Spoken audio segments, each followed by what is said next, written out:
Entering a payment promise. Let's quickly review the process of entering a payment promise. In this scenario, the customer informs us that all open invoices on the account will be paid. First, you select the invoices that are going to be paid by clicking the box of each invoice.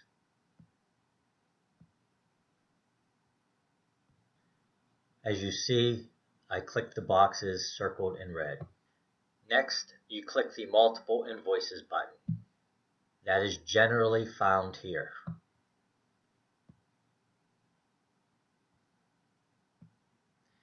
In this case, if the customer tells you a check number, enter the check number in the notes section up here.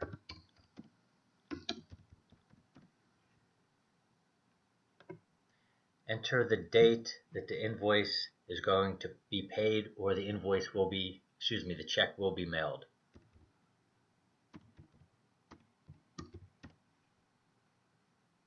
Next, enter the follow-up date.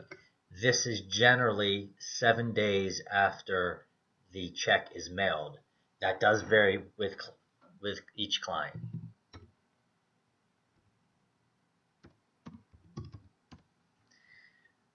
And then click the Update Tagged Invoices button.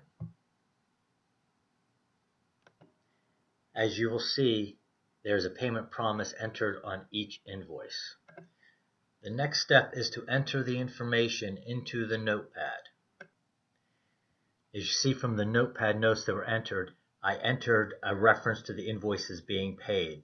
If you have many invoices, you could do like I did here and enter a date range of the invoices. If there are just a couple invoices being paid, I would type in the invoices. Notice I entered the date paid and the check number. This is so when the client reads the notes, they can easily determine what is being paid and when. The next question is, do I enter a notepad follow-up? In this case, I have follow-up dates entered on each invoice, and there are no other invoices on the account. So in this case, I would rely on the invoice-specific follow-up dates that were entered when you entered the payment promise to determine your follow-up.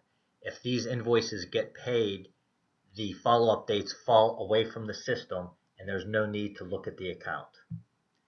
If you wish to follow up on additional invoices, if there were some open on this account, then you would enter a notepad follow-up date. Otherwise, do not enter the notepad follow-up date. Let's review the process once again. Customer tells you that the 3 invoices were paid on a check dated 12/22. You click each invoice box here. You click multiple invoices. You enter the check number up here. You enter the date that the check is being mailed. You enter a follow-up date, generally 7 days after the check is being mailed.